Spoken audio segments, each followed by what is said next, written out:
más de 400 años en Egipto, ¿verdad? ¿Y qué les dice? Que por familia sacrifiquen un cordero. ¿No ven? Ahora, aquí se refería a qué? A un cordero, literal. Tenían que tomar un cordero y sacrificarlo. Si la familia era pequeña, podían compartir con otra familia, ¿no ven? Pero en Juan 1:29, cuando Juan el Bautista ve a Jesucristo, ¿qué dice? He aquí el Cordero de Dios que quita el pecado del mundo. Vamos a tomar de forma literal esa palabra cordero. Se refiere a Jesús. Sí, pero no es literal, ¿no? Es un sentido figurado. En esencia, a Juan el Bautista se le viene a la mente ¿qué? La Pascua. El cordero que iba a ser sacrificado de forma sustitutiva en lugar de cada primogénito, porque la última plaga era la muerte de los primogénitos, tanto de hombres como de bestias, ¿ve? Pero en los israelitas no iba a ocurrir, porque ese cordero iba a morir sustitutivamente por cada primogénito. Con su sangre iban a untar los dinteles de las puertas, ¿no ven? Para cuando pase el ángel de la muerte, el destructor, pase de largo. Pero en Egipto no. La mortandad iba a ser plena y total. ¿Sí o no? Ahora, es lo mismo que se le viene a la mente a Juan el Bautista cuando ve a Jesús, porque Él es el Cordero Pascual. Él es el sacrificio inmolado antes de la fundación del mundo, 1 de Pedro 1:20, ¿sí o no? Él es el Cordero inmolado antes de la fundación del mundo, que daría su vida en lugar de ¿quién? De cada ser humano, ¿no? La paga del pecado es muerte. Sin derramamiento de sangre no hay remisión de pecados. Dios se hizo hombre para morir. El Padre colocó en la cruz a su Hijo para que muera en lugar nuestro. Nuestro pecado fue cargado en el Hijo y el Padre desató toda la ira, todo el juicio, todo el castigo por la penalidad del pecado. ¿Sobre quién? Sobre el Santo. El Santo fue hecho maldición, murió y resucitó. Y de esa forma, ¿qué nos da? Salvación. El segundo principio, ¿qué me dice? El segundo principio, ¿qué me dice?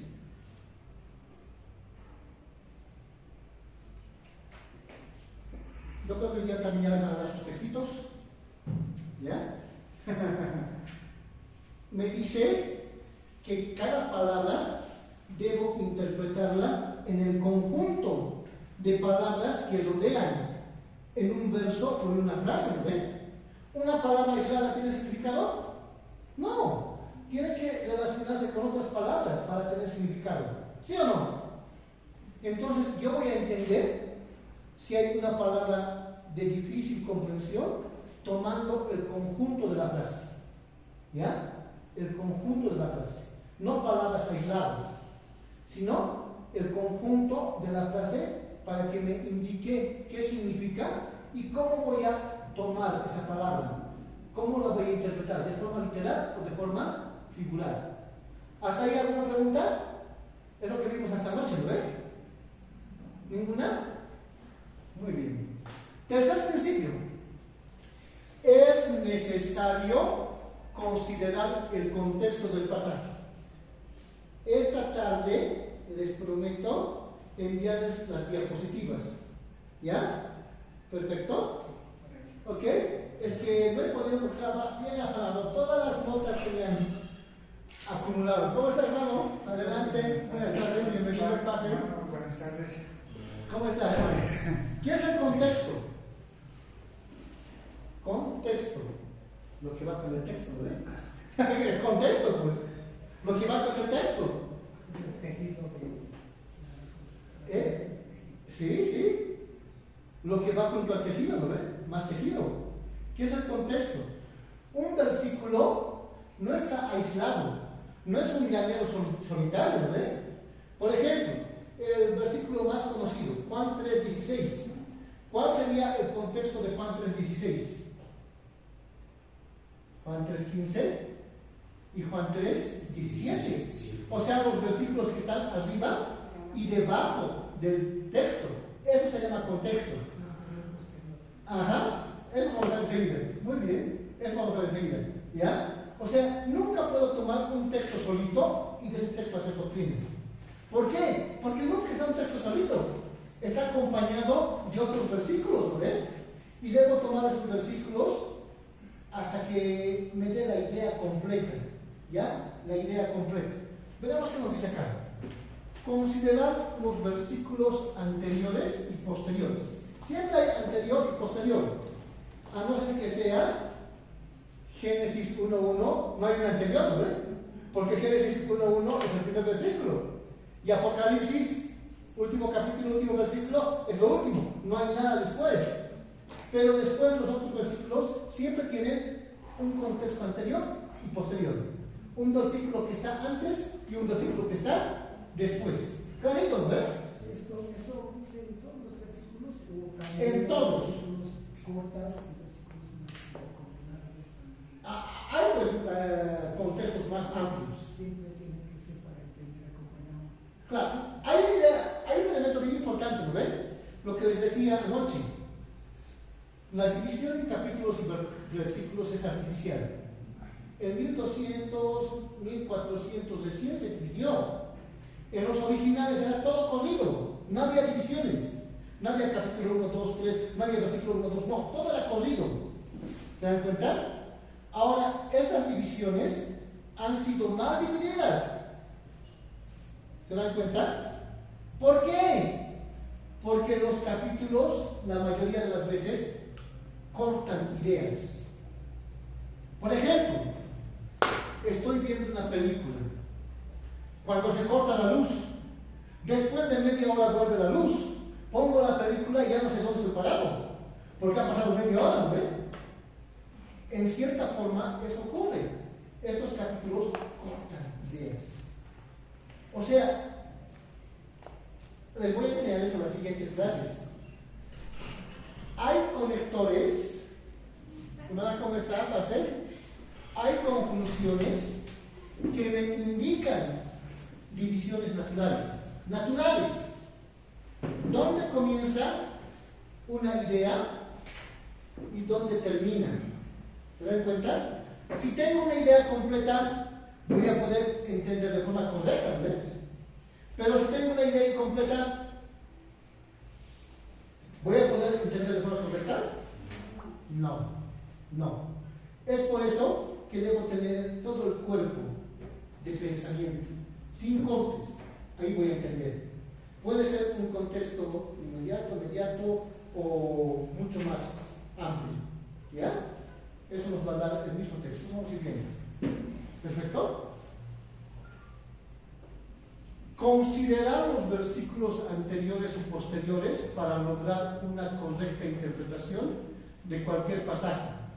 Por lo cual, debemos empezar a leer unos versículos antes y continuar leyendo unos versículos después del texto, que pareciera difícil de estudiar y comprender. ¿Qué debo hacer?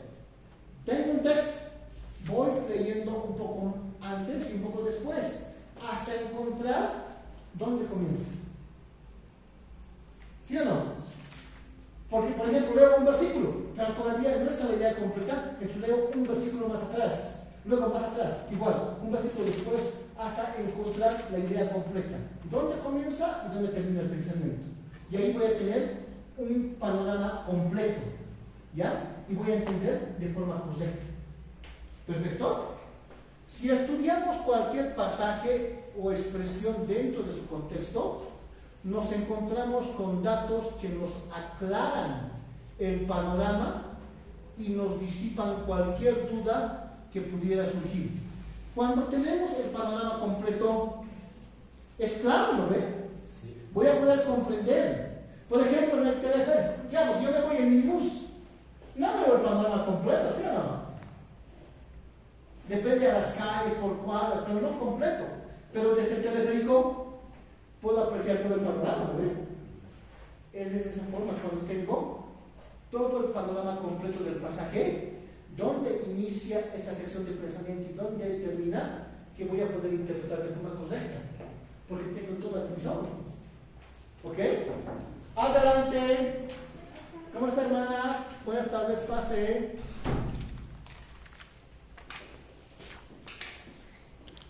Tipos de contexto, lo que sea, hermano, ¿verdad? ¿Cuáles son los tipos de contexto? Contexto inmediato. Todas son preguntas de examen. De nuevo, me comprometo a sacarle ya las diapositivas, ¿ya? Al grupo. Si no, me apedrean. Pero va a tener que ser virtualmente porque nos vamos a ver el miércoles. ¿Ya? ¿Qué es el contexto inmediato? Son los versículos que rodean de modo inmediato al texto que se estudia. Romanos 5:12. ¿Cuál es su contexto inmediato? ¿Cuál es? Romanos 5:12. Son los versículos que les rodean. 5:11 y 5:13. Súper. ¿Ya? Y son los otros textos más, ¿no? Los que están rodeando ahí. ¿Ya? Este es el contexto inmediato. Los versículos que rodean al versículo que estoy estudiando. ¿Ya? Que están por encima y por debajo. Contexto inmediato son los capítulos que rodean al capítulo donde está el versículo que se está estudiando. Por ejemplo, 1 Corintios 13, ¿de qué habla? Les voy a enviar, hermano, palabra. Pero si quieren, sáquenlo más. ¿De qué está hablando 1 Corintios 13? Del amor de Dios. Muchos utilizan ese pasaje para casarse, ¿no ven? El amor, no, nada que ver. Pero, ¿en qué sentido está utilizando del amor? ¿Está hablando? ¿En qué sentido? ¿Cuál sería el contexto inmediato de 1 Corintios 13? El capítulo 12 y el capítulo 14.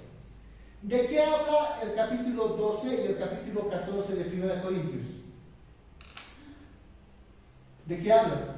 Dones espirituales y el hablar en lenguas. De los dones. Porque son dones igual, ¿no es? Está hablando de los dones. ¿Por qué está contando el capítulo del amor a 1 Corintios 12 y 1 Corintios 14? ¿Por qué? Porque los dones se tienen que utilizar en amor.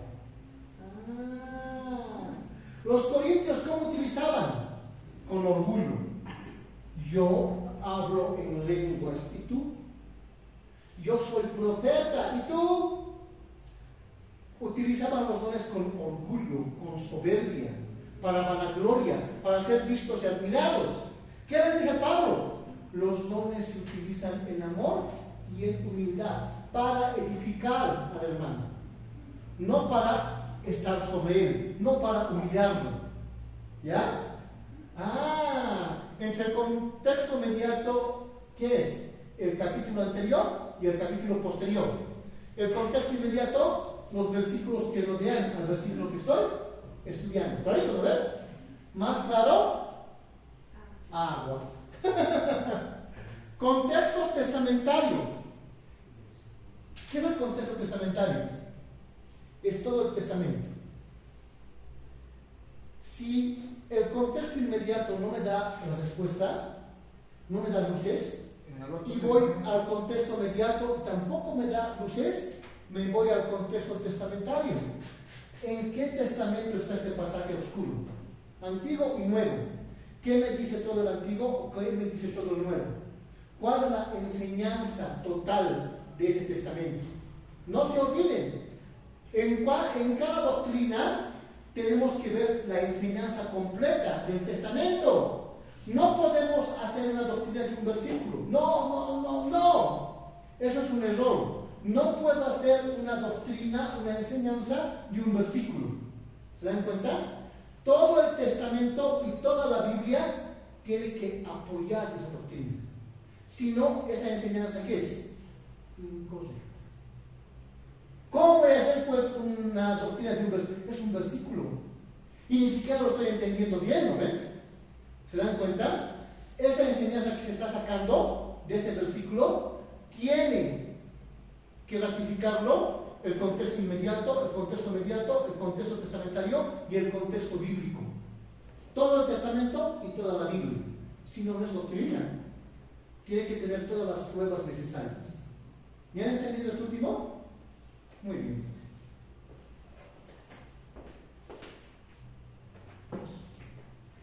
Juan 3, 25 al 26. Leánmelo. Se lee, se lee, ¿no lee? Si yo que soy ciego leo, yo soy bien ciego. Fuerte pues, ciego y sordo ya soy.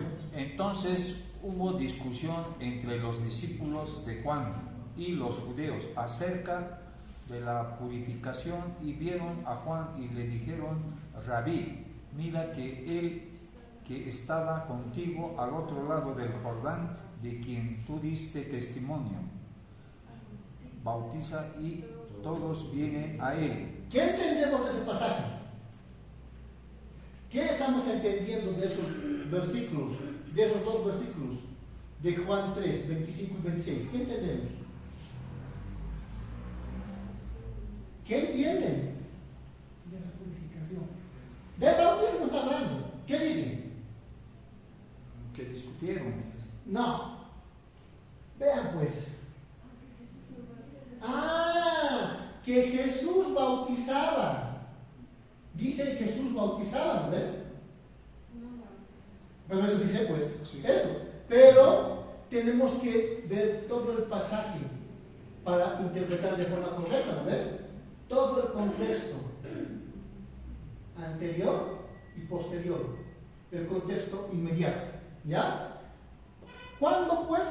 Ahora nos vamos a capítulo 4, versículo 1 al 3, ¿ya? Estamos viendo el contexto para poder entender si realmente es cierto.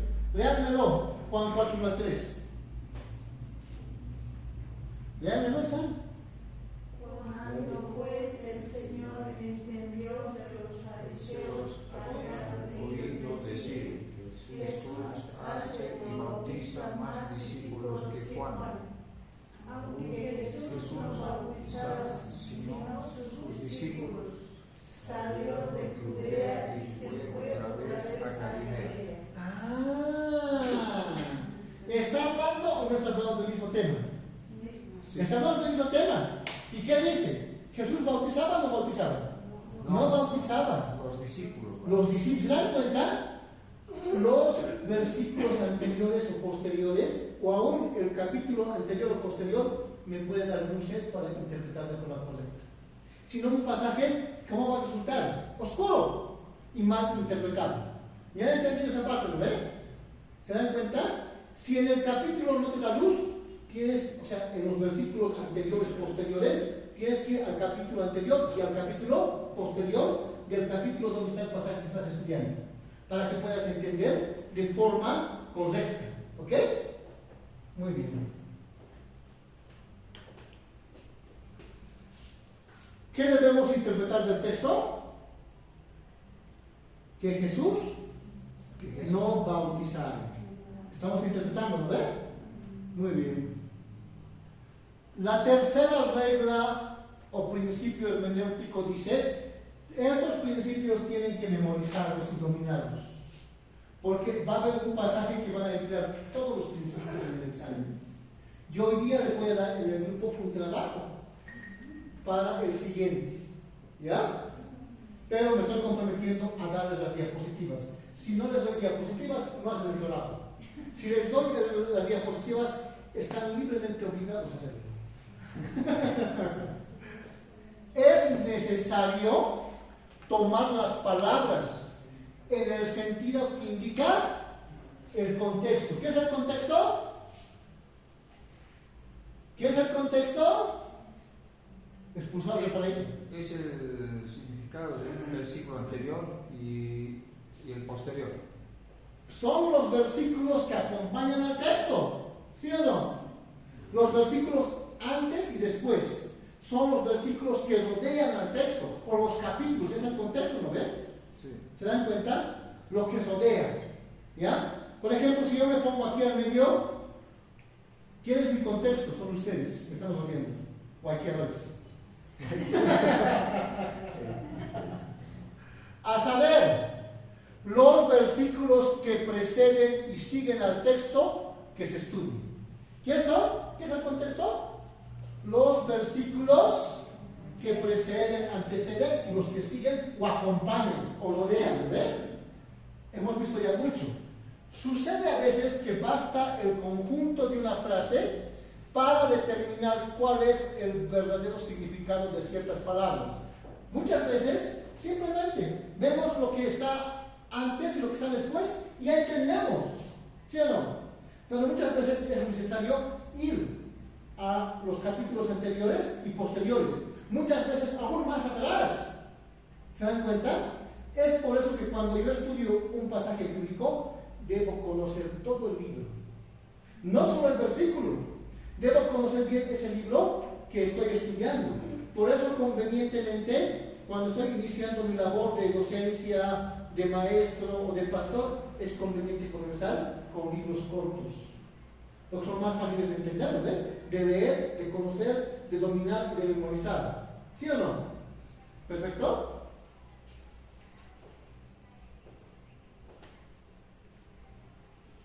Por tanto, y en tal caso, debemos empezar más arriba la lectura y continuarla más abajo. Siempre, de nuevo, nunca interprete con un solo versículo.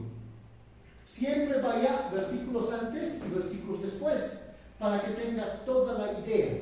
Porque si toma un versículo, va a interpretar de forma correcta, y de forma incorrecta, y su interpretación no va a ser bíblica, va a ser antibíblica.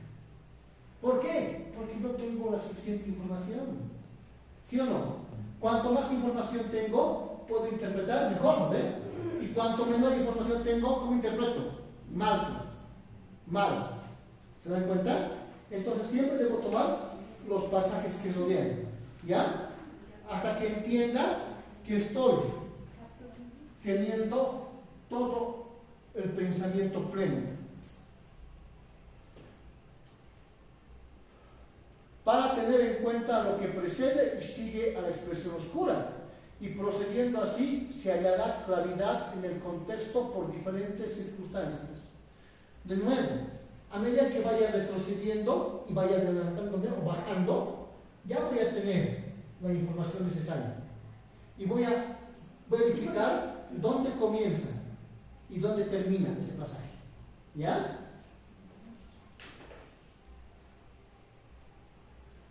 Leamos. Ejemplito. ¿Ya? Leámelo. Está por aquí. Fuerte pues. Efesios 3. 3:3. Que por revelación no fue declarado el misterio, como antes lo he escrito brevemente. Efesios 4:3. Leyendo lo cual podéis entender cuál sea mi conocimiento en el misterio de Cristo. Efesios 3:5. Misterio que en otras generaciones no se dio a conocer a los hijos de los hombres, como ahora es revelado a sus santos apóstoles y profetas por el Espíritu. Atiéndanme. En el método inductivo, por ejemplo, yo voy a observar. El primer paso es la observación. Observo. Y observo todo lo que me da de información.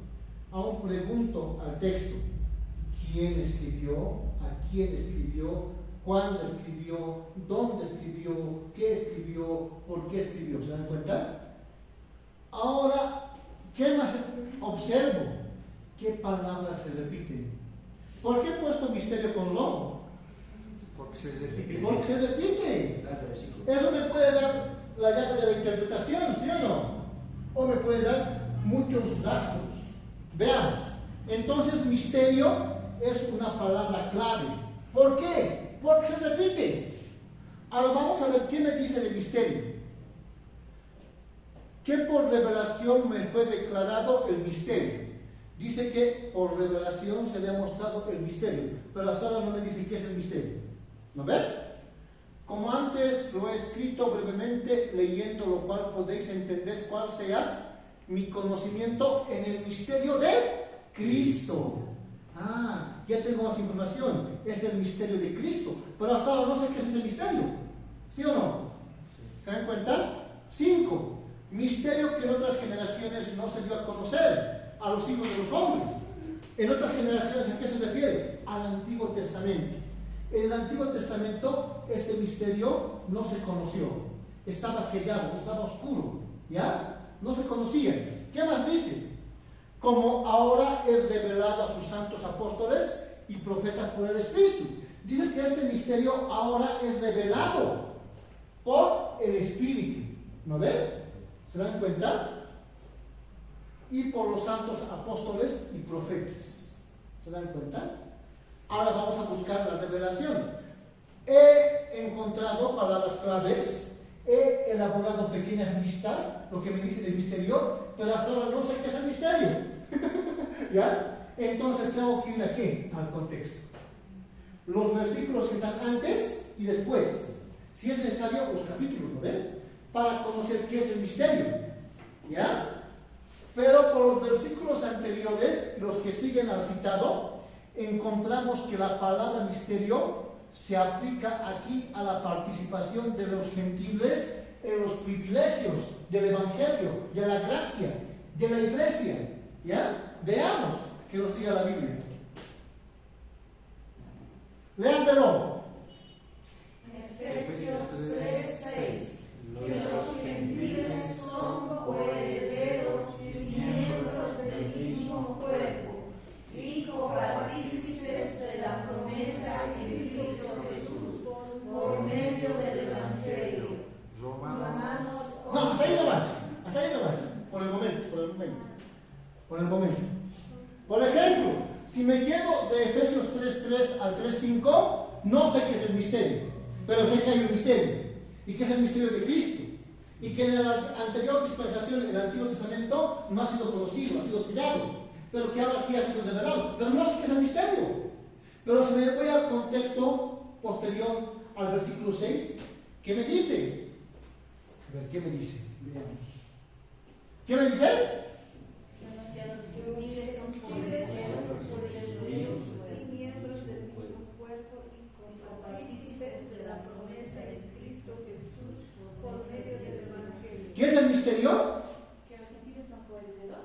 Sí, que los gentiles son coherederos con los judíos por medio de la fe en el Evangelio, para formar parte de ¿qué? De la iglesia.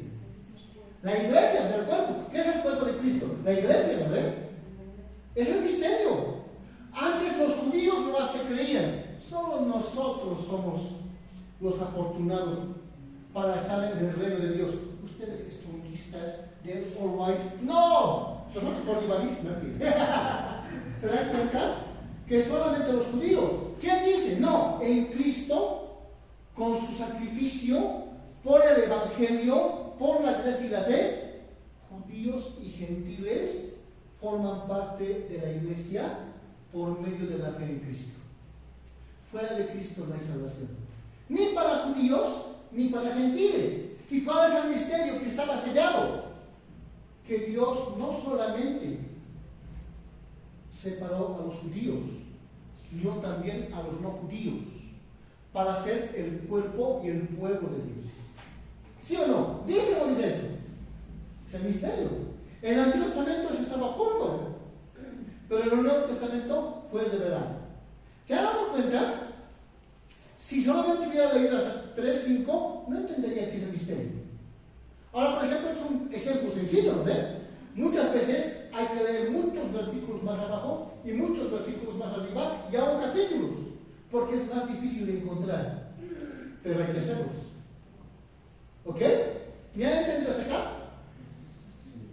Muy bien. ¿Sí? Fácil, ¿verdad? Muy bien. Es el pueblo del nuevo pacto. El misterio es la iglesia. Es la iglesia. Y el misterio es que los gentiles, los no judíos, también forman parte del pueblo de Dios. No solo los judíos, también los no judíos. Es el misterio. ¿No ven? que los no judíos forman parte del pueblo. Antes solamente eran los judíos, ahora son judíos y gentiles, por Cristo, en Cristo, por el Evangelio. ¿El Evangelio de qué habla? De Cristo. La justificación por la fe en la persona y obra de Cristo. Eso es el Evangelio. ¿No ven? Romanos 11:25, ¿qué dice? Que no quiero, hermanos, que ignoréis este misterio, para que no seáis arrogantes en cuanto a vosotros mismos, que ha acontecido a Israel en el endurecimiento en parte hasta que haya llegado la plenitud de los gentiles. Atiendan. Romanos 11:25 puede ser un pasaje paralelo. ¿Qué es un pasaje paralelo? Que tiene información en otro libro. Que habla de lo mismo. Que habla de lo mismo en otro libro. Ahora la palabra se repite, misterio, misterio, ¿no? ¿Se dan cuenta? Pero no basta que en Efesios haya la palabra misterio y en Romanos también. No basta. Tenemos que verificar si es un falso paralelo o es un paralelo verdadero. Si está hablando de lo mismo realmente. ¿Y cómo voy a verificar? Mediante el contexto. O sea que el contexto a veces es bien importante, ¿no? A ver, veamos qué dice. Porque no quiero, hermanos, que ignoréis este misterio, para que no seáis arrogantes. Está hablando de los judíos. A la iglesia de Roma, al sector de los judíos. ¿Ya?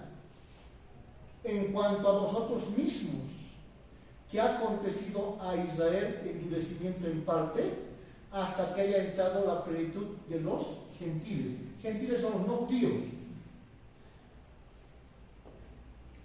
Romanos 9, 10 y 11, estoy hablando de capítulos. Romanos capítulo 9, capítulo 10 y capítulo 11 es una sección dirigida a la iglesia de Roma del sector de los cristianos de trasfondo judío, o sea que eran judíos. ¿Qué ocurría en ese tiempo? En Hechos, ¿de qué hablan Hechos? El libro de Hechos. Sucesos. Hechos 1:8, que me lo leen. Hechos capítulo 1, versículo 8.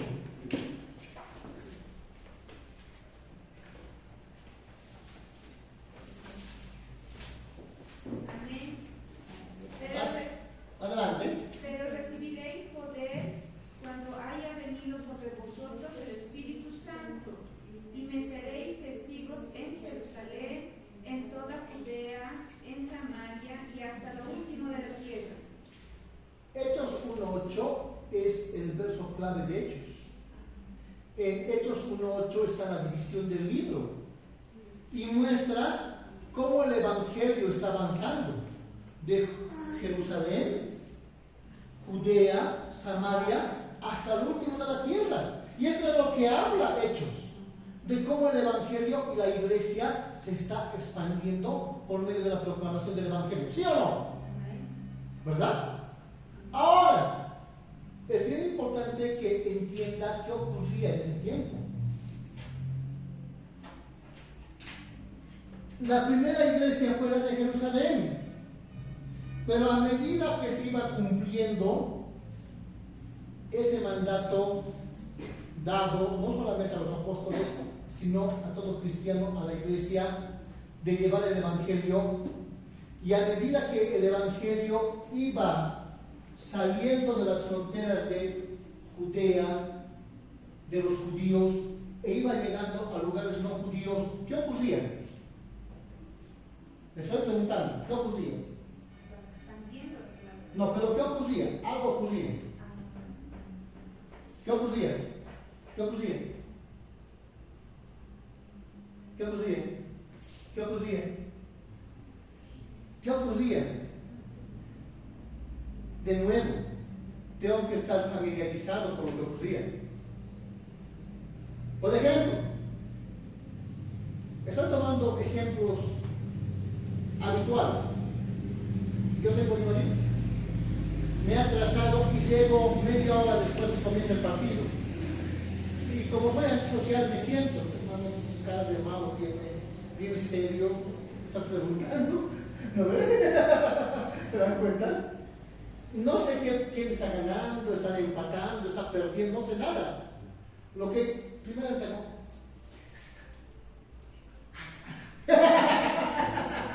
¿Se da cuenta?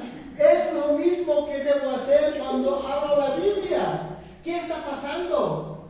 ¿Qué está ocurriendo? ¿Qué está aconteciendo? ¿Qué ocurría? A medida que el Evangelio salía de tierras judías y llegaba a tierras no judías, menos judíos creían, menos judíos se arrepentían. O sea, más eran los judíos que se oponían al Evangelio. ¿Ya? Abramos nuestras Biblias en Romanos 9. ¿Lo ven? El principio fundamental. La Biblia se interpreta por sí misma. Calma. Ustedes son los dedos más rápidos del oeste. Del versículo 1 adelante, léanmelo.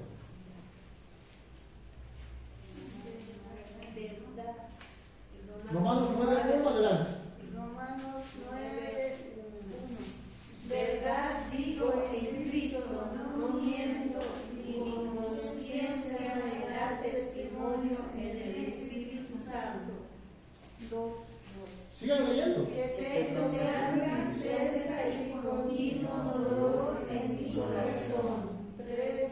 Porque deseará yo mi ser anatema, separado de Cristo por amor a mis hermanos, los que son mis parientes según la carne.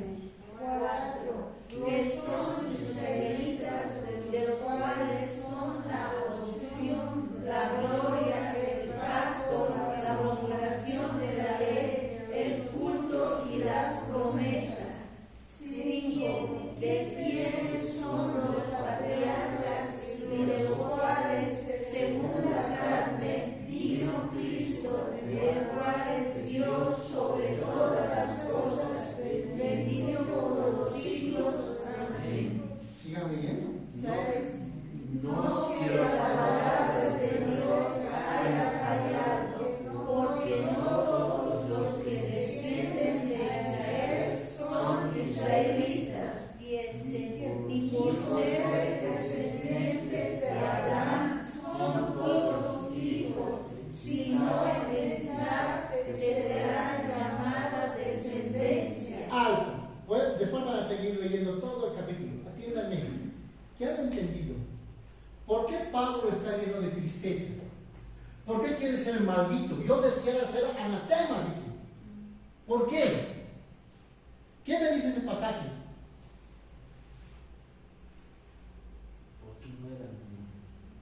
No eran originales. Eran judíos, eran israelitas, pero rechazaban a Cristo. Rechazaban a Cristo. Ellos esperaban al Mesías. Desde el cautiverio de Babilonia y el retorno y la restauración, ¿qué esperaban? El Mesías.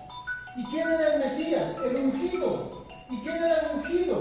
Ellos esperaban a alguien como Moisés. ¿En qué aspecto? Moisés, como Dios por medio de Moisés, ¿cómo liberó a Israel de la esclavitud de Egipto? Con poder, ¿no ven?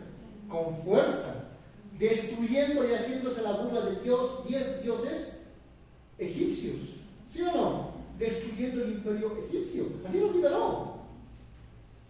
Los judíos esperaban un libertador igual, que destruya a los griegos, que destruya a los romanos y los libere, porque eran esclavos de los romanos o no, en el primer siglo. ¿Se dan cuenta? Y ellos que decían, ya va a venir el Mesías, el libertador, el libertador, el libertador. Pero cuando viene, Juan 1, 12, 11, 12 y 13, léanmelo. Juan 1, 11, 12 y 13.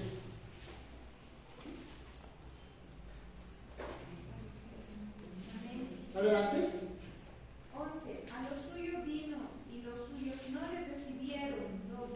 Mas a todos los que les recibieron, a los que creen en su nombre, les dio potestad de ser hechos hijos de Dios. 13. Los cuales no son engendrados de sangre, ni de voluntad de carne, ni de voluntad de varón, sino de Dios. ¿Qué han entendido? Que nosotros nos pones a Isaac. ¿Qué han entendido? Que no lo han recibido como ¿Quiénes? los israelitas. A eso, a lo suyo. ¿Quién era lo suyo? No, Bueno. yo vine a las ovejas perdidas de Israel, ¿no ve? No a los pesillos. ¿Dijo o no dijo Jesús eso? Ya, a lo suyo vino. ¿Quiénes son los suyos? Los israelitas. ¿Y los suyos? No les recibieron. ¿A quién? A Jesús. A Jesús, como el Mesías, como el Cristo. ¿Sí o no? Lo que estaban esperando no lo recibieron. ¿Por qué? Porque Jesús no era lo que estaban esperando. Ellos querían un general, un guerrero, bien, un libertador. Jesús vino como libertador, pero no de un poder político, no de un imperio humano, sino espiritual. Vino en humildad, vino a morir y a liberarnos del peor opresor. ¿Quién es el peor opresor? No es Roma, no es Egipto, no es el capitalismo. Es el pecado, ¿sí o no? Es el pecado, ¿se dan cuenta? Ellos no querían eso. ¿Se dan cuenta? No lo recibieron. Por eso está triste. Pablo, ¿qué dice? ¿Has desechado a tu pueblo? ¿Lo has dejado de lado? Porque a medida que el Evangelio sale de las fronteras de Israel, menos judíos reciben el Evangelio. Más bien rechazan a Jesús como el Mesías. Y más no judíos los reciben. Ahora sí entiendo, ¿no? ¿Qué dice? Porque no quiero, hermanos, que ignoréis este misterio. 11:25. Para entender 11:25, me he tenido que ir hasta Romanos capítulo 9. ¿Qué contexto? Inmediato, ¿no? Y me he ido a Juan. ¿Se han dado cuenta? Así se interpreta. ¿Ya? Porque no quiero, hermanos, que ignoréis este misterio. Ahora, ¿de qué misterio está hablando? Para que no seáis arrogantes en cuanto a vosotros mismos. ¿Qué ha acontecido a Israel? Endurecimiento. ¿Los judíos tenían o no tenían privilegios? Y en Romanos 9:10 habla de privilegios. ¿Qué privilegios tenían? Los patriarcas, la adopción, la circuncisión, la ley, las promesas, los pactos. Tenían privilegios como ninguno, ¿no? Y esos privilegios, ¿qué ocasionaban? Que anden así como pavos reales, como pavos de Nochebuena, llenos de orgullo, llenos de soberbia. ¿Se dan cuenta? Por eso les dice, Dios ha determinado que su corazón se endurezca y no reconozcan a Jesús como el Mesías. ¿Hasta cuándo? ¿Cuál es el misterio que hemos visto en Efesios? ¿Cuál es el misterio que hemos visto en Efesios? ¿De qué habla el misterio? Coherederos. ¿Quiénes? Los no judíos, ¿no ven? Con los judíos. Forman parte de la iglesia, forman parte de las promesas, forman parte del pacto. ¿Sí o no? ¿Se dan cuenta? Hasta que el número total de no judíos esté en la compañía de la iglesia, de los santos. Están totalmente duros, rechazan a Cristo. ¿Qué dijeron en el pretorio? ¿Por qué colocas Jesús, rey de los judíos? Era una costumbre que en la cruz se colocase un letrero con la información de que por qué este hombre estaba siendo crucificado. Y aquí, ¿por qué están crucificando a Jesús? Por decirse rey de los judíos. ¿Ya? ¿Y qué dice? ¿Pero no es nuestro rey? No, esto no es nuestro rey. César es nuestro rey. ¿Dicen o no dicen eso? Sí. Rechazan a Jesús como su rey. ¿Se dan cuenta? ¿Por qué? El misterio. Están endurecidos. Hoy en día los judíos, ¿qué piensan de Jesús? Lo mismo. Hablamos de Israel. El estado moderno de Israel. ¿No es un estado pagano? rechazan a Jesús. Inmoralidad total, aborto, pecado, idolatría y rechazo de Dios. El Nuevo Egipto, la Nueva Sodoma, dice, ¿no? ¿Sí? Por ejemplo, ¿qué dicen ellos? Jesús es hijo de fornicación, dicen. ¿Por qué? Porque es el producto de la violación de un soldado romano a María. No saben quién es. Averiguan, vean lo que piensan los judíos de Jesús. ¿Se dan cuenta? Están endurecidos. Han rechazado.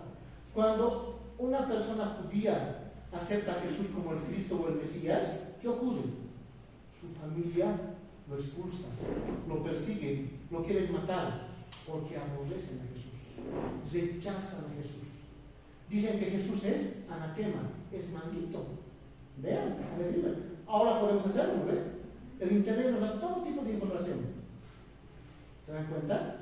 Entonces, ¿cumple o no se cumple? Hemos visto con la escritura, ¿no ven? ¿Alguna pregunta hasta acá? Pasar una pregunta. En ubicar si no se encuentra en el contexto del mismo capítulo, buscamos, digamos, la información. No. Primero en el libro. Primero me voy al capítulo, contexto inmediato. Versículos antes, versículos después. No encuentro, me voy al contexto inmediato. Capítulos antes, capítulos después. Hasta el principio o hasta el final del libro. No lo encuentro, me voy al libro del mismo autor. O sea, libros que ha escrito el mismo autor. Por ejemplo, si es Romanos, me voy a las epístolas paulinas. Si es Juan, el Evangelio, me voy a las epístolas juánicas y al Apocalipsis, ¿se dan cuenta? Si no encuentro, me voy a libros de la misma época, del mismo año en que fueron escritos. Y si no, me voy a todo el Testamento, ya sea Antiguo y Nuevo, y a toda la Biblia. ¿Está claro eso, no? ¿Perfecto? ¿Alguna pregunta hasta ahí? ¿Alguna observación? Pasar en sí sería leer toda la Biblia. Es que tenemos que conocer toda la Biblia. Tenemos que conocer toda la Biblia. Si no, no vamos a poder interpretarla. Amén. De acá a un año, si Dios nos permite, y seguimos viéndonos, cuando pregunte quién ha leído la Biblia por lo menos una vez, quiero que todos levanten la mano. Porque yo creo que ya han comenzado a leer la Biblia, ¿no? Y tienen que comenzarla con Génesis y terminarla con Apocalipsis de aquí a un año. Y eso tiene que ser una costumbre constante.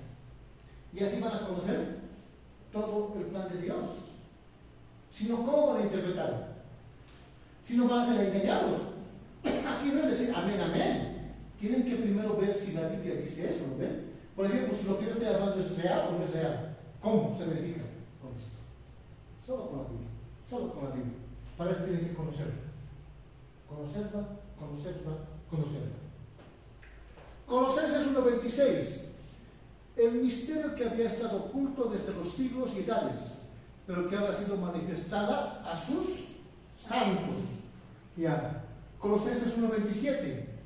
A quienes Dios quiso dar a conocer las riquezas de la gloria de este misterio entre los gentiles, que es Cristo en vosotros, la esperanza de gloria. ¿Cuál es el misterio de Colosenses?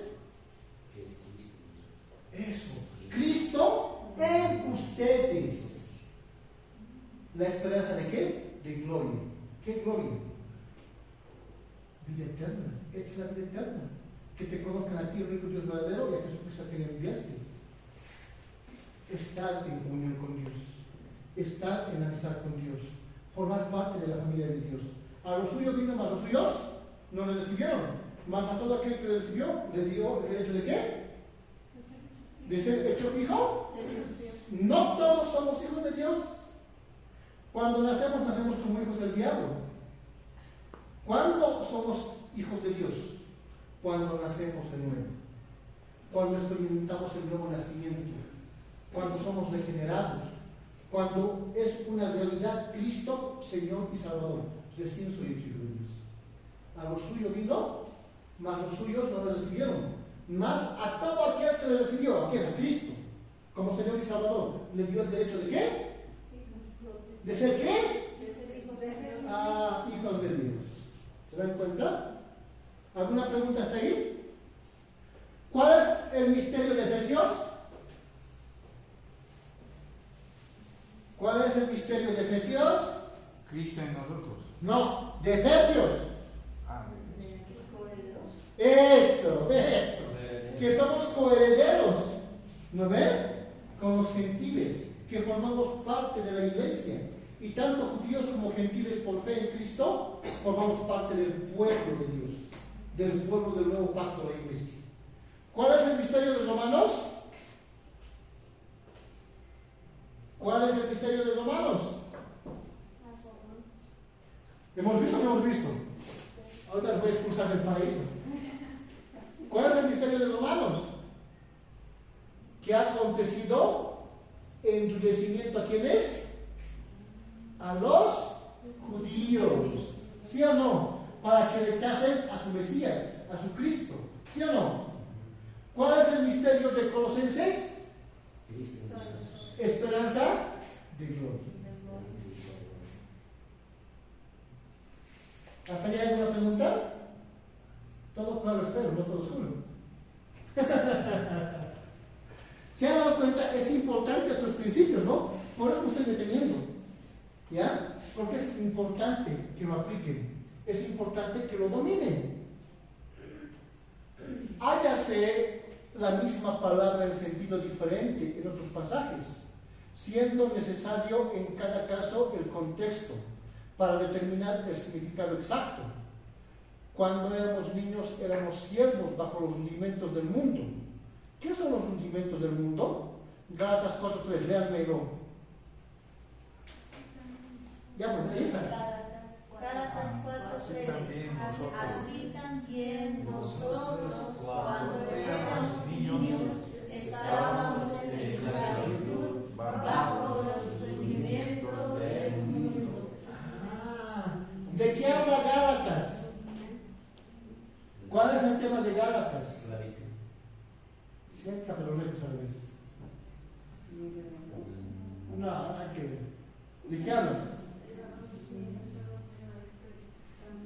Cuando nosotros estábamos bajo la colonia, entiéndame pues, cuando estábamos en la colonia, ¿qué queríamos? Cuando los españoles nos han esclavizado, ¿qué queríamos?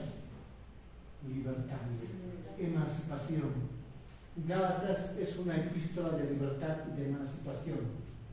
¿De qué? De la esclavitud de la ley, porque la ley esclaviza. ¿Se dan cuenta? La ley no te va a salvar. ¿Cuál es la función de la ley? Que se cumpla. ¡No! Por la ley viene el conocimiento del pecado. La ley te dice cuán santo y perfecto es Dios y cuán pecador eres tú. Te acusa, te dice adúltero, fornicario, homicida, te dice cuán pecador eres. No te da solución, solamente te muestra tu condición. Yo voy a un médico. Doctor, tengo dolor de cabeza, de estómago, vómitos, todo eso. Me va a preguntar, me va a hacer un examen externo para averiguar los dolores que tengo. Ya medio que él sabe, medio. Me va a dar exámenes, ecografía, endoscopía, tomografía. Me voy y le hago los exámenes. Tengo mi ecografía, mi endoscopía, mi tomografía. Ya estoy sano. ¿Sí? No. ¿Para qué sirven sus exámenes? Para saber de qué estoy enfermo. La ley también sirve para eso. Para saber que estás enfermo del pecado. Que estás corrompido por el pecado. Pero no te sana. ¿Te das cuenta? La ley es el ayo que te dice a qué puedes sanarte, a qué puedes salvarte. ¿Qué dice? Cristo. Te lleva a Cristo. No, no dice. Dice en la Biblia, justo en estos pasajes. ¿Se dan cuenta? Entonces, Gálatas habla de la libertad, de la esclavitud, de la ley, en base a la justificación por la fe, en base al Evangelio, en base a la persona y obra de Cristo. ¿Ya? ¿Perfecto? Así también nosotros cuando éramos niños estábamos en la esclavitud bajo los rudimentos ¿de qué? Del mundo. Siempre tienen que anotarse así, rudimentos. Es la palabra que no entiendo. ¿Qué son los rudimentos? ¿Qué son los rudimentos? ¿Qué son? Contexto. Inmediato, si no inmediato, ¿ya? En lo que sigue a la palabra se nos explica que son prácticas de costumbres judaicas. También esta vez se usa en otro sentido, determinando el contexto, su recta interpretación. Gálatas 4:3, Gálatas 4:9 al 11. ¿Ya? Gálatas 4:9, leánmelo por favor. Mas ahora, conociendo a Dios, o más bien siendo conocidos por Dios, ¿cómo es que os volvéis de nuevo a los débiles y pobres sentimientos a los cuales os queréis volver a esclavizar? Sigámoslo leyendo. Gálatas 4:10. Guardáis los días, los meses, los tiempos y los años.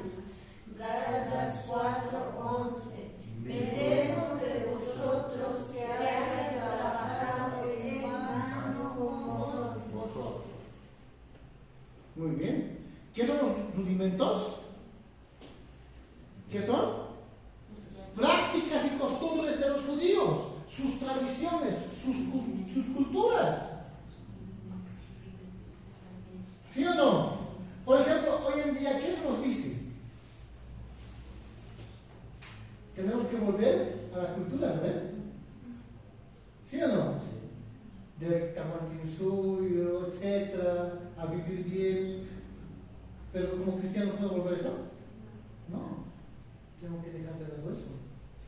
Los judíos igual estaban atrapados por sus costumbres y tradiciones, no por lo que Dios había mandado, sino por sus costumbres y tradiciones. ¿Se dan cuenta? No mandatos de Dios, sino por lo mal que interpretaban ellos, por lo que habían ido transmitiendo de generación en generación. Y eso querían obligar a quienes, a los no judíos, para que puedan cumplir. Léanmelo, Gálatas 1, 6 al 10. Gálatas 1, versículos 6 al 10.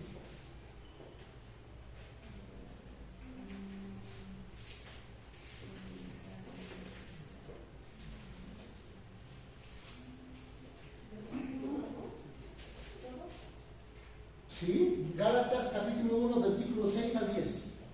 1, 6 al 10. Estoy maravillado de que tan pronto os hayáis alejado del Dios que amó por la gracia de Cristo para seguir un evangelio diferente. No hay otros sino hay algunos que os perturban y quieren pervertir el evangelio de Cristo. Mas si aún vosotros, cuando en el cielo, os anunciaré otro evangelio diferente del que os hemos anunciado, sea anatema. 9. Como antes hemos dicho también, ahora os repito, si alguno os predica diferente evangelio del que habéis recibido, sea anatema. 10. Pues busco ahora el favor de los hombres o el de Dios, o trato de agradar a los hombres, pues si todavía agradara a los hombres, no sería siervo de Cristo. ¿Qué debo preguntarme? ¿Qué está pasando aquí? ¿Por qué habla de otro evangelio? ¿Por qué habla de aquellos que llevan otro evangelio son malditos? O sea, que no tienen salvación. ¿Ya? ¿Cuál es el verdadero evangelio? ¿Cuáles son los falsos evangelios? Contexto. La iglesia de Galacia fue fundada por Pablo. Era una provincia romana, eran griegos, no eran judíos. Pablo fundaba la iglesia, predicaba el evangelio, instruía a ancianos para que se encargaran de guiar a la iglesia. y ellos iban a otras regiones a hacer la misma labor. Mientras Pablo se fue a otro lugar, ¿quiénes vinieron? Los judaizantes. No eran cristianos, rechazaban a Cristo. ¿Y qué les dijeron? Bien, está bien, Cristo ya. Pero no solo es Cristo, también tienen que circuncidarse y tienen que guardar la ley. ¿Se dan cuenta? Ese era otro evangelio. Un evangelio de gracia y obras. Ese evangelio es un evangelio falso. La salvación es por gracia, por medio de la fe, no por obras. ¿Lo dice Efesios o no? ¿Se dan cuenta? Era otro evangelio. En el primer concilio de la iglesia en Jerusalén, esto lo vemos en Hechos, había esta pregunta, justo por lo que estaba ocurriendo acá. ¿Los no judíos cristianos tienen que guardar la ley? ¿Tienen que circuncidarse y cumplir la ley? No. Eso dice, no, porque esto fue dado para los judíos, no para ellos. ¿Se dan cuenta? Entonces, otro evangelio es un evangelio mezclado. Cristo, gracia, fe, pero obras. Circuncidarte, guardar la ley, seguir estos ritos, estas ceremonias. Es otro evangelio. Por ejemplo, hay iglesias donde llevan evangelios diferentes y no se dan cuenta. Hermana, hasta cristiano. Sembrar $1,000, 10,000 te va a devolver el Señor. ¿Eso es verdad? No. Es un evangelio diferente. Es un evangelio del diablo. No podemos servir a dos amos, a dos señores, a las riquezas y a Dios. Dijo Jesucristo, no lo dijo. Serviréis a uno y aborreceréis a otro. Mi fidelidad está con Dios o con las riquezas o con otra cosa. ¿Sí o no? Es un evangelio diferente. ¿Qué dice Pablo de aquellos que llevan un evangelio diferente? Sean malditos. Jesús no se hizo hombre y murió en la cruz para pagar mis deudas de plata, para que yo sea rico. No. Jesús se hizo hombre y murió en la cruz cargando mi pecado, para librarme del juicio de Dios y la ira de Dios, para que no se dé el cumplimiento del castigo, penalidad y juicio del pecado. ¿La paga del pecado es? Sin derramamiento de sangre no hay remisión de pecados. Para que no pase eso conmigo, Cristo murió en mi lugar.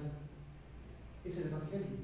Murió por mis pecados, para pagar y satisfacer las demandas de Dios por el pecado del hombre que yo no podía pagar. No vino a redimir la música, no vino a redimir las deudas, la cultura. No, eso es del mundo. No podemos amar a Dios y al mundo.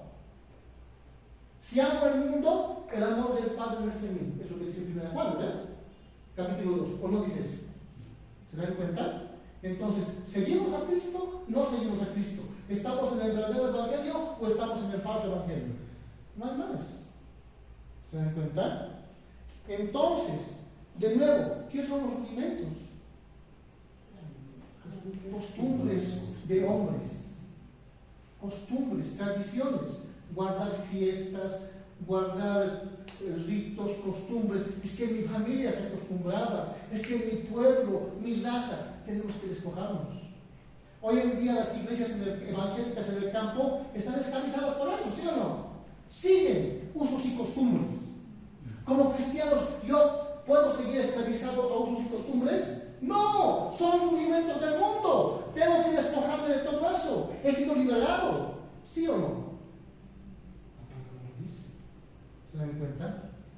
Hágase a veces aclarada una palabra oscura en el contexto, por el empleo de una palabra que tiene casi la misma significación, o bien por una palabra opuesta, contraria a la oscura.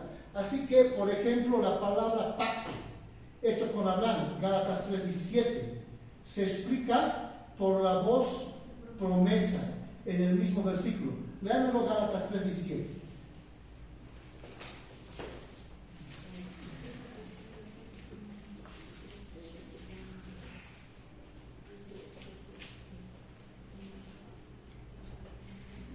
Adelante, fuerte pues.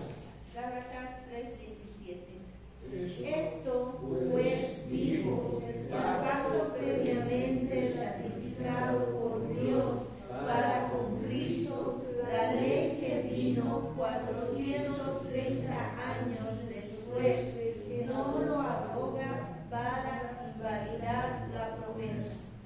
Ah, ¿y cuál fue la promesa? ¿Cuál fue la promesa?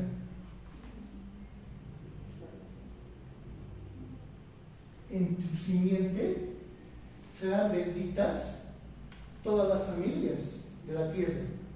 ¿Y cuál es la simiente de Abraham? Gálatas 3:16. Ahora bien, a Abraham fueron hechas las promesas y a su simiente. No dice y a las simientes como si hablase de muchos, sino como de uno, y a la simiente, la cual es Cristo. La simiente de Abraham no es Israel. No son héroes del viejo pacto, es Cristo. Y en Cristo, en la simiente de Abraham, hay o no hay bendición para las familias de la tierra. Porque Cristo murió, no solamente por los judíos, también murió por los no judíos. Y nos da salvación. ¿Y qué mayor bendición que la salvación? ¿Hay algo mayor? No, ¿verdad? ¿Sí o no? En ti serán benditas todas las familias de la tierra, en tu simiente. ¿Y qué es la simiente? Cristo. Cristo trae la bendición desde la cruz, dándonos salvación, vida eterna, quitando la ira y el juicio de Dios. ¿Hasta aquí alguna pregunta? Vamos avanzando, si no, nunca vamos a terminar. Todos los voy a pasar. ¿Ya? Considere el contexto del pasaje. El contexto está constituido por los versículos anteriores y posteriores. ¿Ya hemos visto? A ver, sigamos un poquito más. Ajá, este está bonito. ¿Ya? Esto lo hemos visto al principio, ¿no? Contexto. Viene de dos palabras griegas. Una raíz textum y una preposición con. Contextum. Con preposición que denota unión, asociación. Textum, tejido o contextura. O sea, unión, asociación con el tejido. Donde hay un tejido, hay otros tejidos que lo rodean, ¿o no? Sí. Donde hay un versículo, hay otros versículos que lo rodean, ¿sí o no? Sí. Eso es texto, contexto. En palabras simples, el contexto es la conexión que existe entre lo que procede y continúa al texto que se está interpretando. Texto interpretado, versículo anterior, los de arriba, versículo posterior, los de abajo. Ese es el contexto. Los versículos de abajo y los versículos de arriba. ¿Ya? Clarito, ¿no? No hay donde perderse. El principio del contexto. Este principio declara que cada texto se debe interpretar a la luz del contexto. Un versículo debo interpretarlo a la luz del contexto, no como un versículo aislado. Voy a interpretar mal. Siempre en su totalidad, ¿ya? Siempre en su conjunto. ¿Perfecto? El contexto se refiere a aquellos versículos que van antes y a aquellos que siguen después, al que estamos estudiando. No se debe sacar un versículo de su contexto y darle un significado que no esté de acuerdo con el contexto. El contexto nos da información adicional que hace más claro el significado del texto. ¿Cómo es que voy a interpretar de forma correcta utilizando el contexto? Es que los versículos antes y después me van a dar más información. Y cuanto más información tengo, voy a interpretar de mejor forma, ¿sí o no? ¿Ya? Clarito, ¿no ven? Llamamos a esa información luz. ¿Ya? Que la misma Biblia trae, ¿no ven? Este es el principio por el cual Dios ilumina o explica un versículo o un pasaje que trate del mismo tema. Puede ser un pasaje cercano o remoto. Cada frase o versículo de la Biblia tiene otros que le preceden y subsiguen, excepto Génesis 1.1, porque antes de Génesis 1.1 no hay. Génesis 1.0 creo que venía. ¿Ya? Y Apocalipsis 22.21. No hay Apocalipsis 21.22. Con versículo 21 se cierra, ¿ve? Perfecto. ¿Ya? Todo pasaje debe ser estudiado e interpretado a la luz del contexto. No se debe sacar de su contexto para dar un sentido ajeno. O sea, en el contexto debo ir viendo.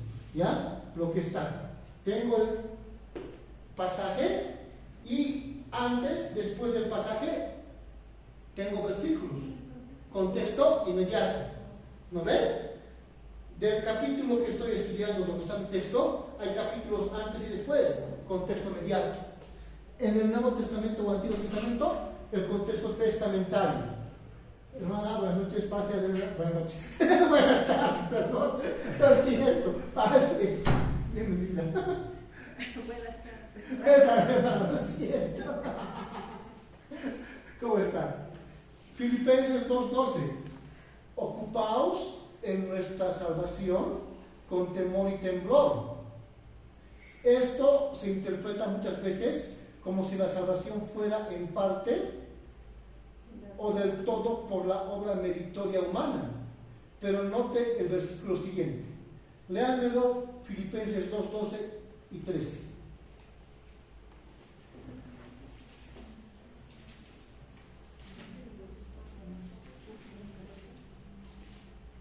Filipenses 2:12.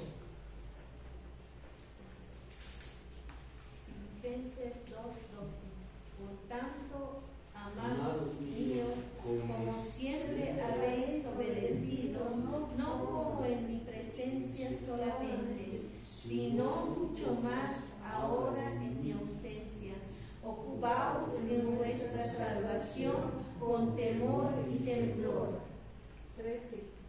Porque Dios es el que en Vosotros produce así el querer como el hacer por su buena voluntad.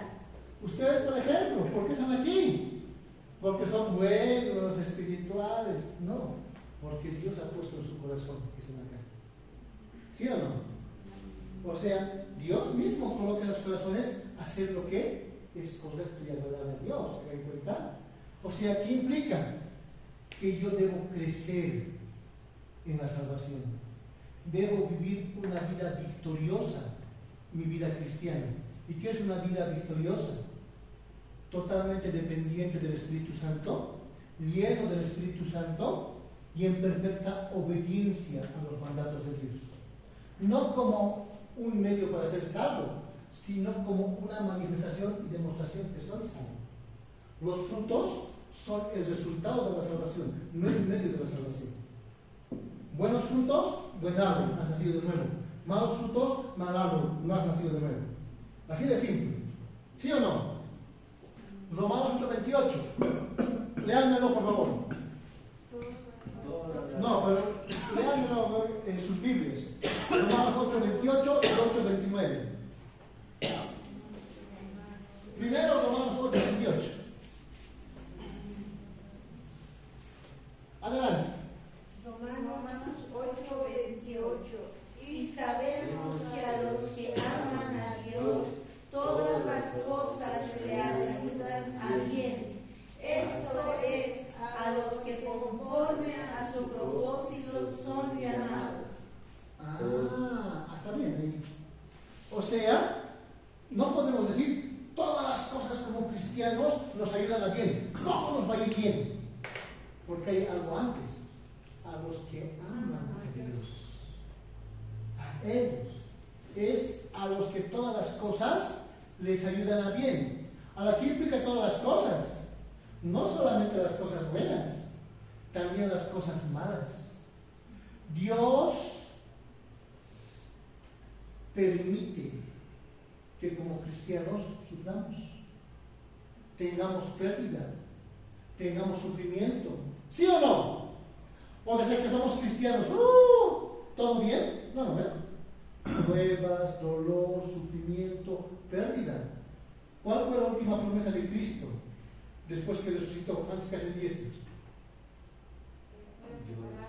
Estas cosas os escribo para que en mí tengáis paz. En el mundo tendréis aflicción. ¿Qué dice la teología de la prosperidad? ¿Te haces cristiano? Bendición sobre bendición. Todo. Mentira. Mentira. Mentira. ¿Qué dijo Jesucristo? En el mundo tendréis aflicción, pero confiad y he vencido al mundo. ¿Por qué en este mundo tenemos aflicción? Porque no es nuestra patria. Somos extranjeros. Somos advenedizos. ¿Dónde está nuestra patria? En los cielos. Somos ciudadanos del reino de Dios. ¿Se dan cuenta? Y Dios va a permitir que suframos. pero aún ese sufrimiento es para bien. Todas las cosas ayudan en bien, lo bueno y lo malo, porque Dios es sabio y es perfecto y es bueno. ¿Sí o no? Y nada va a traer para que te destruya.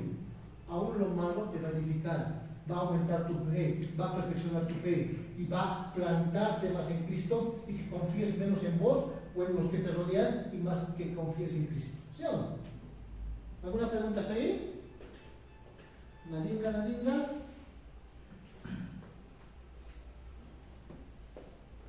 Pastor, la próxima semana tenemos evangelismo y he estado viendo las personas que salen en el evangelismo y siempre están gritando, bendecido, prosperidad en victoria. ¿Es bíblico, pastor? ¿Está bien decirlo? Que depende en qué aspecto, porque la Biblia, por ejemplo, habla de una victoria espiritual y de una prosperidad espiritual. En Efesios 1 nos dice que hemos sido bendecidos con toda bendición espiritual en los lugares celestes, ¿sí o no? ¿Se dan cuenta? Ahora, no es malo tener posesiones y riquezas, siempre y cuando sepamos que es un medio, es un instrumento, no rindamos culto, ¿no ven? Ahora, ¿qué dijo Job? Desnudo salí del vientre de mi madre, desnudo volveré. Jehová dio, Jehová quitó. En todo sea bendito el nombre de Jehová.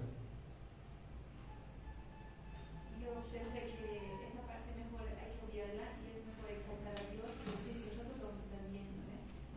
Darle la honra y la gloria a Él, porque más parece que estuviéramos nosotros queriéndonos exaltar con nuestras palabras. ¿Está bien? En esencia, el Evangelio no tiene nada que ver con eso, ¿no? ¿Qué es el Evangelio? Las buenas nuevas de reconciliación entre Dios y el hombre por medio de la encarnación, muerte sustitutiva de Cristo, llevando sus pecados, pagando el precio de nuestro pecado y resucitando. Ese es el Evangelio. No es otra cosa, es el Evangelio.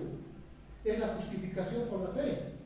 Son las buenas nuevas de que en Cristo soy justificado y soy salvo de la ira de Dios.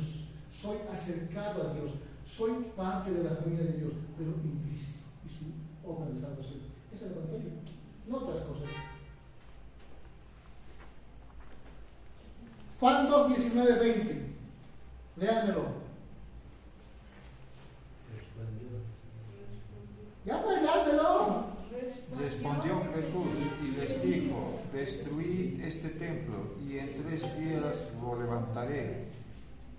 Versículo 20. Dijeron luego los judíos: en 46 años fue edificado este templo y tú en 3 días lo levantarás. Una de las acusaciones de los judíos en contra de Jesús para que fuese declarado culpable y reo de muerte fue esto.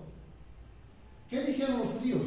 Este hombre dijo que destruiría el templo y que lo reconstruiría en 3 días.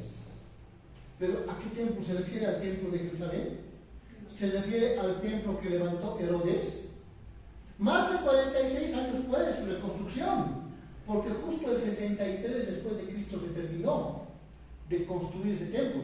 Era mucho más hermoso que el templo de Salomón, mucho más grande, mucho más majestuoso, mucho más rico que el templo de Salomón. ¿Se dan cuenta? Y el 70 fue destruido por el general Tito. ¿Se dan cuenta? Pero se refiere a ese templo, el contexto nos va a ayudar, ¿ven? ¿A qué templo se refiere? Bien, muy bien.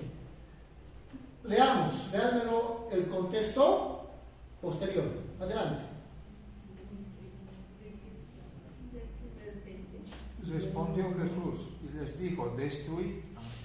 Está bien. Leámoslo los otros versículos. Él hablaba del templo de su cuerpo.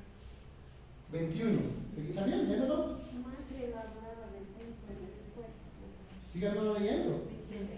Por tanto, cuando resucitó de entre los muertos, sus discípulos se acordaron que había dicho esto y creyeron en la escritura y la palabra que Jesús había dicho. ¿De qué estaba hablando?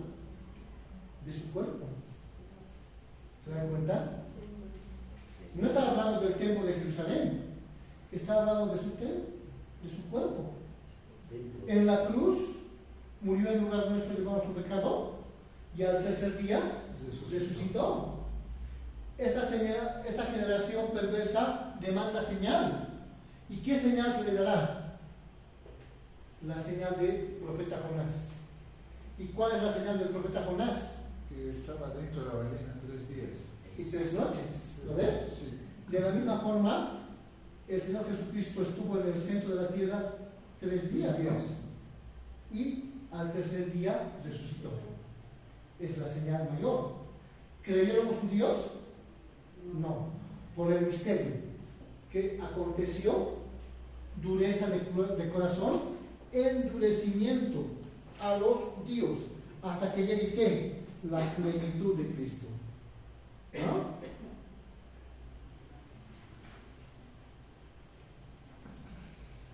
Ahí tenemos, ¿no ven? Versículo anterior al versículo 19 y 20, contexto anterior, versículo 17 y 18. ¿Qué dice? Entonces se acordaron sus discípulos que está escrito: el celo de tu casa me consume. Y los judíos respondieron y le dijeron: ¿qué señal nos muestras ya que haces esto? El versículo que estamos estudiando, versículo 19 y 20, ¿qué dice? Respondió Jesús y le dijo: destruid este templo y en 3 días lo levantaré. Dijeron luego los judíos: en 46 años fue edificado este templo, y tú en 3 días lo levantarás. Hemos visto, ¿no ve? Acá, ¿cuál es la palabra? Templo. ¿Pero a qué templo se refiere? ¿Está hablando literalmente? ¿Está hablando del templo de Jerusalén? No, está hablando de su cuerpo. ¿Se dan cuenta?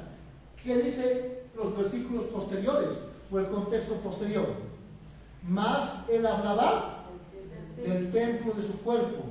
Por tanto, cuando resucitó de entre los muertos, sus discípulos se acordaron que había dicho esto y creyeron la escritura y la palabra. Ellos que pedían señal. ¿Qué señal más grande que la resurrección?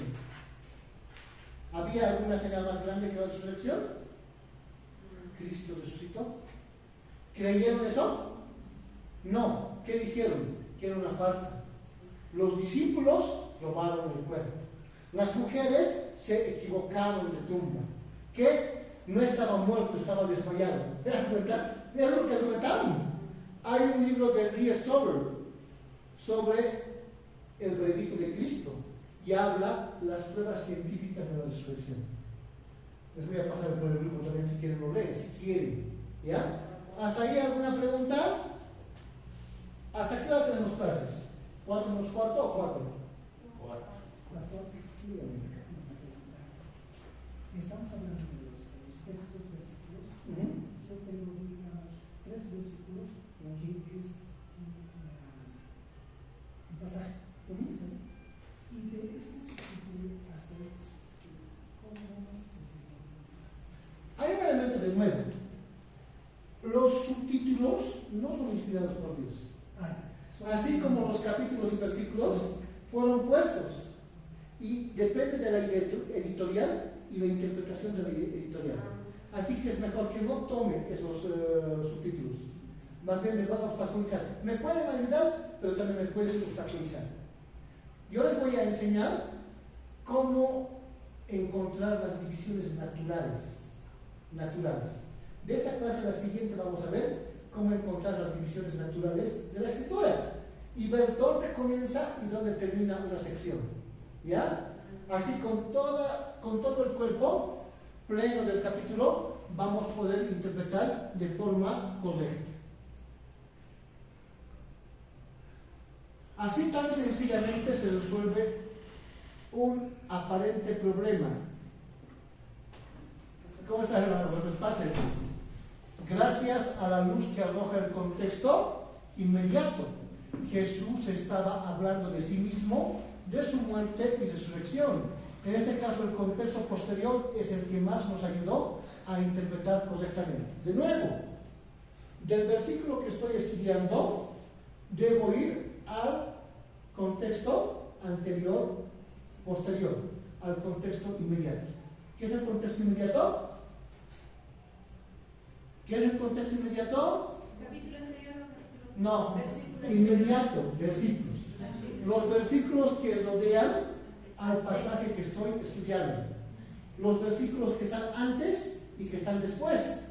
En el ejemplo que vimos de Juan, los versículos que estaban antes no nos ayudaron mucho, ¿no ven? Pero sí los versículos que estaban después. Nos absolvieron qué significaba la palabra templo. ¿Realmente era como habían entendido los judíos, que se refería al templo de Herodes en Jerusalén? No, se refería al templo de su cuerpo, ¿no? Como murió en lugar nuestro por nuestro pecado, pero al tercer día resucitó y en cierta forma restauró, reconstruyó ese templo, ¿no? Solo que ya con un cuerpo glorificado, pleno, perfecto, para no ver muerte. Muchos hombres fueron resucitados en el viejo pacto, también en el nuevo pacto, muchos por el Señor Jesucristo. ¿Volvieron a morir o no? Volvieron a morir, ¿sí o no? No están con nosotros. Jesús, las primicias de aquellos que resucitan para no ver muerte jamás, para ya no ver más muerte. Si es las primicias, ¿qué implica? Que hay los que le siguen, ¿no ven? Los primeros frutos, nosotros somos los que, cuando venga Cristo, si es que dormimos en Cristo, seremos resucitados, seremos transformados, seremos unidos con los que quedaron, que son transformados, para estar con el Señor por siempre. Y nunca más ver muerte y repetir lo que decía Pablo, ¿no? Oh muerte, ¿dónde está tu victoria? ¿Dónde está tu aguijón? ¿A qué temerle? Sorbida ha sido la muerte victoria. Porque la muerte era el arma que utilizaba el enemigo para atemorizarnos. ¿Qué hombre no teme la muerte? Ricos, pobres, del primer mundo, segundo mundo.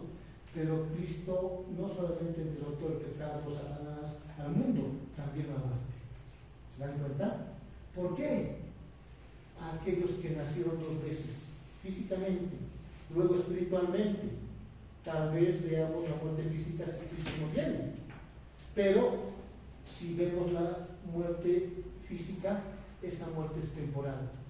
Cuando venga, Él nos levantará para que nunca más veamos muerte y estemos por siempre con Él, en plena comunión, en plena intimidad, gozando de la vida eterna. ¿Y qué es la vida eterna? Comunión con Dios. Y ahí no habrá dolor, no habrá muerte, no habrá sufrimiento, no habrá lágrimas, no habrá nada de lo que es malo. Tipos de contexto. Contexto inmediato, para recordar. Son los versículos que rodean de modo inmediato al texto que se estudia. Los versículos de arriba y de abajo. Pueden ser más de un versículo, ¿no ven? Puede ser hasta el principio del capítulo o hasta el final del capítulo. ¿No ven? Contexto inmediato. Son los capítulos que rodean al capítulo donde está el versículo que se está estudiando. Yo estoy estudiando un versículo. Ese versículo tiene versículos antes y después, pero ese versículo está dentro de un capítulo. De ese capítulo hay un capítulo anterior y hay un capítulo posterior o después. Eso es el contexto mediano. No se olviden, pregunta de examen. ¿Ya? El contexto. ¿Cuál es el contexto? El contexto testamentario. El pasaje que estoy estudiando, el libro donde está este pasaje, ¿pertenece al Antiguo o al Nuevo Testamento? Con respecto a lo que está enseñando este versículo o lo que no entiendo de este pasaje, ¿qué me dice este testamento? ¿Qué me enseña? De nuevo, yo no puedo construir una doctrina en base a un versículo. Tiene que ser en base a toda la Biblia que respalde esta doctrina. ¿Se dan cuenta? Perfecto. Y el contexto de toda la Biblia. De toda la Biblia. ¿No ven? Ese contexto remoto. ¿Qué me dice toda la Biblia? Un versículo no puede contradecir a toda la Biblia. Lo estoy interpretando de forma incorrecta. ¿Ya? ¿Hasta ahí alguna pregunta? el contexto inmediato o contiguo. En muchos casos Dios ha puesto la explicación de un pasaje oscuro entre los versículos del mismo pasaje, o el capítulo o capítulos inmediatamente antes o después. De nuevo, hemos visto ya con ejemplos, ¿no? Hemos interpretado pasajes aparentemente difíciles y palabras aparentemente difíciles. ¿Cómo? Utilizando la ley del contexto. El contexto me da toda la información para poder interpretar de forma correcta un pasaje aparentemente difícil, aparentemente oscuro. El contexto es remoto. Hay casos que el contexto está más lejano, pero interpreta el significado. Todo se debe considerar ¿a qué? A la luz de la Biblia entera. ¿Qué implica? Tienes que conocer tu Biblia. Tienes que conocer tu Biblia. Tienes que saber de qué está hablando cada libro de la Biblia, ya sea en el Antiguo y Nuevo Testamento. Su tema principal, su autor, sus destinatarios, en qué periodo está en el Antiguo Testamento, está en el periodo de los patriarcas, de la fundación del pueblo de Dios, está en el periodo teocrático. ¿Qué es el periodo teocrático? ¿Qué es el periodo teocrático? Eso a través de jueces. Bien. Luego del periodo teocrático, ¿qué viene? La etapa de la monarquía. ¿No ves? Ellos pidieron un rey, Dios les da un rey. Ese periodo de la monarquía se divide en dos grupos. La monarquía unida, donde había un solo reino y un solo rey, ¿no? Saúl, David y Salomón. Luego viene el reino dividido, donde se divide el reino y se le quita parcialmente el reino a la descendencia de David. El reino del norte, 10 tribus, ningún rey de la descendencia de David. El reino del sur, 2 tribus, y todos los reyes descendientes de David. Eso se llama el reino dividido. Este periodo viene antes de la dispersión asiria y destrucción del reino del norte, antes del cautiverio babilónico y destrucción del reino del sur, durante este periodo de cautiverio del reino del sur, o después del cautiverio. 70 años duró el cautiverio, cuando en la etapa de los persas, el emperador persa, hijo de una judía, ¿quién es esa judía? Esther. Permite que los judíos retornen a la cabeza de Zorobabel para reconstruir el templo, a la cabeza de Esdras, Nehemías para reconstruir las murallas de la ciudad y para completar la reconstrucción del templo y de las murallas que habían quedado abandonadas porque estaban construyendo sus casas. ¿Ven? ¿Se dan cuenta?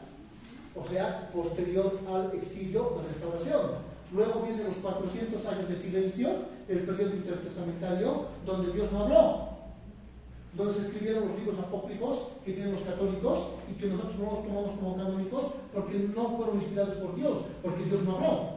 Y luego se abre el canon del Nuevo Testamento, ¿ven? Debo estar situado bien, debo conocer perfectamente dónde estoy y a dónde voy. ¿Preguntas?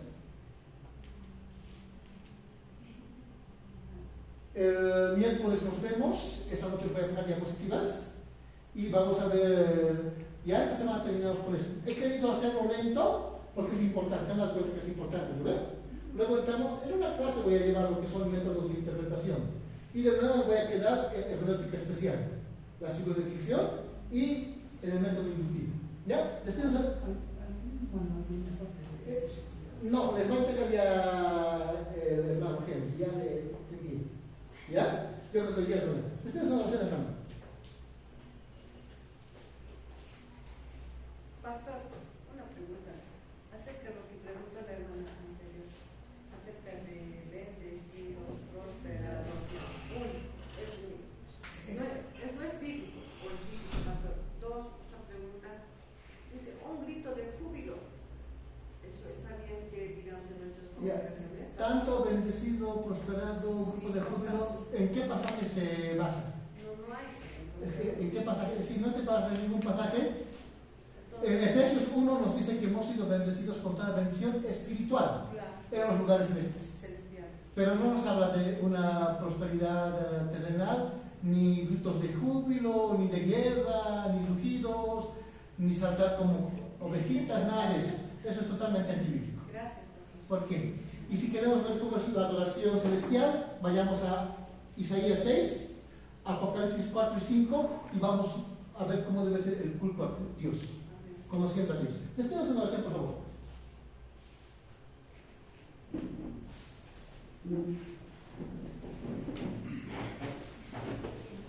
Y todos bien nos pongamos para agradecer a Dios. Pues, Señor, te agradecemos, Señor, te damos gracias, Señor, por habernos permitido, Señor, estar en este aula para saber, para aprender lo que es tu palabra, lo que es tu escritura, Señor. Te agradecemos, Señor. Gracias, Señor, por discernir todas estas pues, enseñanzas aquí con nuestro amado pastor. Siempre, Señor, bendícelo y a su caminar tras su salud. Gracias por tu Dios. Así mismo también te pedimos, Padre mío, tú habites en nuestras manos, dame siempre, Señor, gracias.